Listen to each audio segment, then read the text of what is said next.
இந்த தைப்பூச வழிபாட்டில் முருகனை எந்திர மந்திர ரூபமாக வழிபட போகிறோம்.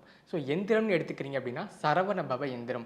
2 முக்கோணங்கள் வரும். ஷட்கோணம் அப்படின்னு சொல்லுவாங்க. 2 முக்கோணங்கள். ஒரு முக்கோணம் மேல் நோக்கி இருக்கும், இன்னொரு முக்கோணம் கீழ் நோக்கி இருக்கும். இந்த கீழ் நோக்கிய முக்கோணம் பூலோக வாழ்க்கையையும், அதே மாதிரி மேல் நோக்கிய முக்கோணம் நமக்கு சொர்க்கவாசத்தையும் குறிக்கக்கூடியது. அப்போ எவன் ஒருவன் முருகப்பெருமானை சரவண பவ எந்திரம் கொண்டு வழிபடுகிறாரோ அவருக்கு பூலோகம் சரி மேலோகம் சரி ஒரு சிறப்பான வாழ்க்கையை கொடுக்கக்கூடியது தான் இந்த சரவண பவ எந்திரம்.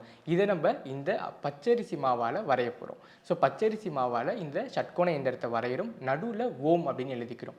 இந்த ஓம் அப்படிங்கிறது தான் பிரணவம் அப்படின்னு சொல்லுவாங்க. அதாவது ஆகாயத்தையும் பூமியையும் கனெக்ட் பண்ணக்கூடியது ஓம். நம்மளுடைய எல்லா மந்திரத்துக்கு முன்னாடி ஓம் தான் இருக்கும். இப்போ காயத்ரி மந்திரம் சொல்கிறோன்னா அதற்கு முன்னாடி ஓம்.